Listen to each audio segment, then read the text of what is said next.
നമ്മുടെ SD കോളേജിൽ ഓണപരിപാടിയുടെ ഒന്നാമത്തെ ദിവസമാണ്. ഞാൻ എന്ന് വിചാരിച്ചു എപ്പോഴും പോകുന്നത് പോലെ പോകാതെ കുറച്ചൊക്കെ ഒന്ന് ഒരുങ്ങി പോവാന്ന്. അത്രയും നേരം നല്ല വെയിലായിരുന്നു. ഞാൻ ഒരുങ്ങാൻ അങ്ങോട്ട് കയറിയപ്പോൾ ദേ മഴക്കാറും. എനിക്കെന്തോ ഇന്ന് ഒരുങ്ങിയപ്പോഴത്തേക്ക് അന്ന് ഗെറ്റ് റെഡി വിത്ത് മീ കൂടി ഇതിന്റെ കൂട്ടത്തിൽ അങ്ങ് എടുത്തേക്കാന്ന് വിചാരിച്ചു. എന്തായാലും മുൻകൂർ ജാമ്യം ഞാൻ എടുത്തേക്കുവാണ്. എനിക്ക് മേക്കപ്പിന്റെ ABCD പോലും അറിയില്ല. പക്ഷെ ഞാൻ ഇങ്ങനെയൊക്കെയാണ് ഒരുങ്ങാറ്. എന്റെ മൂഡ് കണക്ക് വല്ല കല്യാണങ്ങളോ എന്തെങ്കിലും ഫംഗ്ഷൻസോ ഉണ്ടെങ്കിൽ മാത്രമേ ഞാൻ ഇങ്ങനെയൊക്കെ ഒരുങ്ങാറുള്ളൂ. എന്തായാലും ഓണപരിപാടിയല്ലേ, ഞാൻ വിചാരിച്ച് അന്ന് കുറച്ചൊക്കെ ഒന്ന് ഒരുങ്ങിപ്പോയേക്കാന്ന്. അല്ല, അവിടെ ചെന്നിട്ട് പ്രത്യേകിച്ച് ആരെയും കാണിക്കാനൊന്നുമില്ല. ഇതൊക്കെ എന്റെ സന്തോഷത്തിന് വേണ്ടി മാത്രം ഞാൻ ചെയ്യുന്ന കാര്യങ്ങളാണ്. എന്റെ അമ്മ സ്ഥിരം പറയുന്ന ഒരു കാര്യമുണ്ട്, മണിക്കൂറുകളോളം ഞാൻ എടുത്ത് ഒരുങ്ങും, പക്ഷെ ഒരുങ്ങി ഇറങ്ങി കഴിയുമ്പോൾ ഒന്നും എന്റെ മുഖത്ത് കാണാനും കാണില്ല. അതെന്താണെന്ന് എനിക്ക് അറിയാൻ പാടില്ല. കാരണം കുറേയൊക്കെ ഒരുങ്ങി കഴിയുമ്പോഴും എന്റെ മുഖത്തൊന്നും ഇല്ലാത്ത കണക്ക് തോന്നും. പക്ഷെ ഇടയ്ക്ക് കുറച്ച് BB ക്രീമും എല്ലാം കൂടി പോയാൽ മാത്രം ഞാൻ വെളുത്തിട്ട് പാറിയിരിക്കും. പക്ഷെ ഞാനങ്ങനെ കാര്യമായിട്ട് കുറേ അധികം പ്രൊഡക്ട്സ് ഒന്നും യൂസ് ചെയ്ത് മേക്കപ്പ് ചെയ്യുന്ന ആളല്ല. എന്റെ ഉള്ളത് ഒരു ഇൻവൈബയുടെ മേക്കപ്പ് കിറ്റാണ്. അത് വെച്ചിട്ടാണ് ഞാൻ ഒരുങ്ങാറ്. ബ്ലഷ്, മസ്കാര, കാജൽ, പിന്നെ എനിക്ക് അത്ര മാച്ച് അല്ലാത്തൊരു ലിപ്സ്റ്റിക്കും. എനിക്ക് ഈയിടെ ആയിട്ടാണ് കേട്ടോ കുറച്ചൊക്കെ ഒരുങ്ങാൻ ഭയങ്കര ഇഷ്ടം തോന്നി തുടങ്ങിയത്. അതായത് മുമ്പ് ഒരു ഇൻസ്റ്റ റീലിൽ ഞാൻ കണ്ടിട്ടുണ്ട്, നമ്മളെ തന്നെ ഇഷ്ടപ്പെട്ട് തുടങ്ങുമ്പോഴാണ് നമുക്ക് വേണ്ടി എന്തെങ്കിലും ചെയ്യണമെന്ന് നമുക്ക് തോന്നുന്നത്. ചുരുക്കി പറഞ്ഞാൽ ഈ സെൽഫ് ലവ് ഇല്ലേ, അത് തന്നെയാണ് സംഭവം. മുമ്പൊന്നും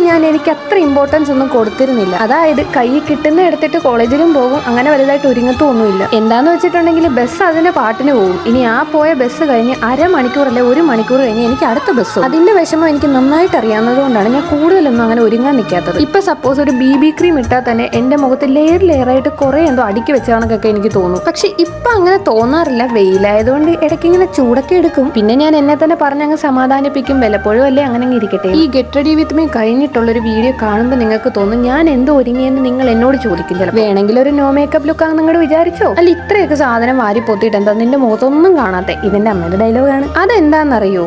അത് എനിക്കും അറിയില്ല. പിന്നെ ചിലരൊക്കെ മേക്കപ്പ് ഇട്ട് വരുന്നത് കാണുമ്പോഴേ എനിക്ക് ചൂടെടുക്കാൻ തുടങ്ങും. പിന്നെ ആ മേക്കപ്പ് ആണെങ്കിൽ അവരുടെ മുഖത്ത് നല്ല മാറ്റ് ഫിനിഷിലായിരിക്കും ഇരിക്കുന്നത്. ഞാനാണെങ്കിൽ കറക്റ്റ് സ്കിൻ കെയറും ഒക്കെ ചെയ്യും, സൺസ്ക്രീൻ യൂസ് ചെയ്യും, മോയ്സ്ചറൈസർ യൂസ് ചെയ്യും. എല്ലാം ചെയ്തിട്ടും ഈ കോളേജിൽ പോയി ഒരു 2-3 മണിക്കൂർ കഴിയുമ്പോഴത്തേക്കും എന്റെ മുഖത്ത് കുറച്ചൊക്കെ ഓയിൽനെസ് എനിക്ക് ഫീൽ ചെയ്യും. പക്ഷെ എന്റെ സ്കിൻ ടൈപ്പ് എന്ന് പറഞ്ഞാൽ ഓയിലി അല്ല, കോമ്പിനേഷൻ സ്കിൻ ടൈപ്പാണ്. അതുകൊണ്ട് ഏത് നേരത്തെ എങ്ങനെയാണെന്ന് നമുക്ക് പ്രെഡിക്റ്റ് ചെയ്യാൻ പറ്റില്ല. ഈ കണ്ണ് എഴുതുന്നത് എനിക്ക് ഫോൺ നോക്കി അത്ര വശമില്ലാത്തത് കൊണ്ടാണ് ഞാൻ അത് സ്കിപ്പ് ചെയ്തത്. പിന്നെ ഇതിന്റെ ഇപ്പുറത്തൊരു മിറർ ഞാൻ വെച്ചിട്ടുണ്ട്, അതാണ് അങ്ങോട്ട് നോക്കി കൂടുതൽ ഒരുങ്ങുന്നത്. പിന്നെ പണ്ട് തൊട്ട് എനിക്ക് മേക്കപ്പ് ചെയ്യാനും ചെയ്തു കൊടുക്കാനും ഭയങ്കര ഇഷ്ടമാണ്. ഈ ദിവസം രാവിലെ എന്റെ ഒരു ട്യൂഷൻ സ്റ്റുഡന്റ് എന്റെ അടുത്ത് ഒരുങ്ങാൻ വന്നിട്ടുണ്ടായിരുന്നു. എനിക്കാണെങ്കിൽ ഒരുക്കി കൊടുക്കുന്നതൊക്കെ ഭയങ്കര ഇഷ്ടമാണ്. എനിക്ക് ഒരുക്കി കൊടുക്കാൻ പറ്റിയ ആരും വീട്ടിലില്ലാത്തത് കൊണ്ട് തന്നെ എന്റെ ഒരു പ്രായം വരെ ഞാൻ എന്റെ അച്ഛനെയും പേരപ്പനെയും ഒക്കെ ഇങ്ങനെ ഒരുക്കുമായിരുന്നു. അവരാണ് അതിനുവേണ്ടി ഇരുന്നും തരുമായിരുന്നു. പിന്നെ അത് കഴിഞ്ഞപ്പോഴാണ് നമ്മുടെ കല്യാണിയുടെ വരവ്. അവളുടെ ഏതെങ്കിലും പരിപാടിക്ക് ഞാൻ അമ്മ വീട്ടിലുണ്ടെങ്കിൽ അവളെ പിന്നെ ഒരുക്കേണ്ട ഡ്യൂട്ടി എനിക്കാണ്. എനിക്ക് ഈ മേക്കപ്പിലൊക്കെ ഭയങ്കര ഇൻട്രസ്റ്റ് ആയതുകൊണ്ട് ഒരിടയ്ക്ക് ഞാനിങ്ങനെ വിചാരിക്കും വല്ല ബ്യൂട്ടി കോഴ്സും പഠിക്കാൻ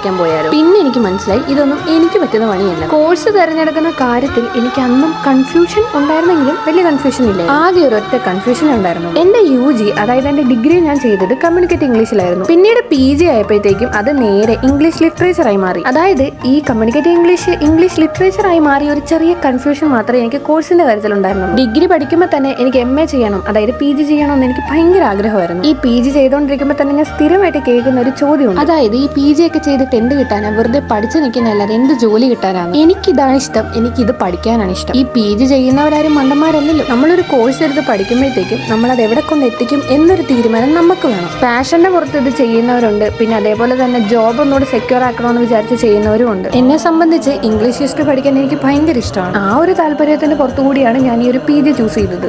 പറഞ്ഞു നമ്മൾ വിഷയത്തിൽ നിന്ന് തെന്നി മാറി. ഒരുങ്ങിക്കെട്ടി കോളേജിൽ വന്നപ്പോഴത്തേക്കും എനിക്ക് കൂട്ടായിട്ട് അങ്ങനെ ആരും ഇല്ലായിരുന്നു അവിടെ. പിന്നെ നമ്മുടെ ശ്രുതിമോള് വീട്ടിൽ പോസ്റ്റ് ആയിരുന്നത് കൊണ്ട് അവളെ ഇങ്ങ് വിളിച്ചു വരുത്തി. ഈ ദിവസം അവിടെ തിരുവാതിരയുടെ കോമ്പറ്റീഷൻ ഉണ്ടായിരുന്നു. അവള് വന്നു കഴിഞ്ഞ് കുറച്ചു നേരം ഞങ്ങൾ ആ കോമ്പറ്റീഷൻ ഒക്കെ കണ്ടിരുന്നെങ്കിലും ഈ ഒരു നിമിഷം വരെ ഞാൻ രാവിലെ തൊട്ട് ഒന്നും കഴിച്ചിട്ടുണ്ടായിരുന്നില്ല. അതുകൊണ്ട് തന്നെ നല്ല വിശപ്പുണ്ടായിരുന്നു. ഇവള് വന്നിട്ട് കഴിക്കാന്നും പറഞ്ഞിരിക്കുമായിരുന്നു ഞാൻ. നമുക്കിപ്പോ വിശന്ന പുറത്തൊന്നും പോകേണ്ട കാര്യമൊന്നുമില്ല, കോളേജ് ക്യാൻറ്റീൻ ഉണ്ടല്ലോ. ക്യാൻറ്റീനിലാണെങ്കിൽ സമൂസയും പരിപ്പോടെ മാത്രം ഉണ്ടായിരുന്നുള്ളൂ. കമ്പയർ ചെയ്യുമ്പോഴത്തേക്കും പരിപ്പോടെ എന്റെ പല്ലിന് പറ്റാത്തത് കൊണ്ട് ഞാൻ സമൂസയാണ് മേടിച്ചത്. ഇത് ഇവിടുത്തെ ബായി ഉണ്ടാക്കുന്ന സമൂസയാണ്, ഭയങ്കര അടിപൊളിയാണ്. ഇതിന് കുറെ ഫാൻസും ഉണ്ട് ഇവിടെ. പിന്നെ ഞങ്ങൾ കുറെ നാൾ കൂടിയിരുന്ന് കാണുന്നത് കൊണ്ട് തന്നെ ഞങ്ങൾക്ക് കുറെ കൊതിയെന്നുണയും പറയാനുണ്ടായിരുന്നു. അങ്ങനെ പ്രത്യേകിച്ചൊന്നുമില്ല, വീട്ടിലെ വിശേഷങ്ങൾ, നാട്ടിലെ കാര്യങ്ങൾ, അതൊക്കെ ഒന്ന് സംസാരിക്കണം. പിന്നെ ഞാൻ ശ്രുതിയുടെ ഒരു അഭിപ്രായം ചോദിച്ചു, ഞാൻ B.Edന് പോവാണെങ്കിൽ നീ വെറുതെ ഇരിക്കുകയാണെങ്കിൽ എന്റെ കൂടെ പോരെ. മുമ്പ് ഒരുമിച്ച് ഹോസ്റ്റലിൽ നിന്നുകൊണ്ടുള്ള പരിചയമാണ് ഞാനും ശ്രുതിയും തമ്മിൽ. ഹോസ്റ്റൽ എന്ന് പറയുമ്പോൾ ഇവിടെ അല്ല, അങ്ങ് തിരുവനന്തപുരം. ഞങ്ങൾ രണ്ടുപേരും ഇഗ്നൈറ്റിൽ SSC കോച്ചിങ് ആണ് ചെയ്തുകൊണ്ടിരുന്നത്. പക്ഷെ ഇവള് ജൂൺ ബാച്ചും ഞാൻ ജൂലൈ ബാച്ചും ആയിരുന്നു. അങ്ങനെ ജൂലൈയിൽ ഞാൻ വന്ന് ചേരുമ്പോഴത്തേക്കും എന്റെ ഹോസ്റ്റലിലെ വാർഡൻ പറഞ്ഞു,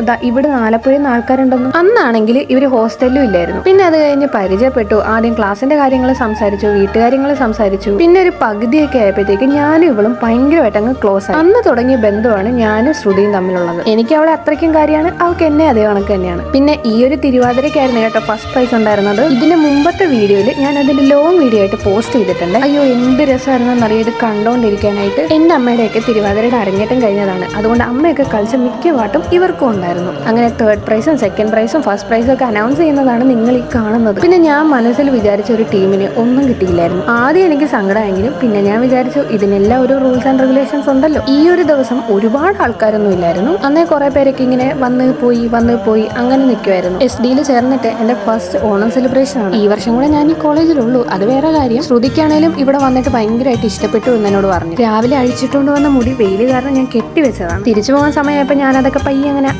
അഴിച്ചിട്ടത് വേറൊന്നും കൊണ്ടല്ല, എനിക്ക് ആ ഒരു സമയത്ത് അങ്ങനെ ചൂട് തോന്നിയില്ലായിരുന്നു. ശ്രുതിയെ ബസ് കയറ്റി വിട്ട് കുറെ സമയം കഴിഞ്ഞിട്ടാണ് എന്റെ ബസ് വന്നത്. ബസ്സൊക്കെ കിട്ടി ഞാൻ നേരെ വീട്ടിൽ പോയി. അപ്പൊ അത്രേ ഉള്ളൂ, ബൈ.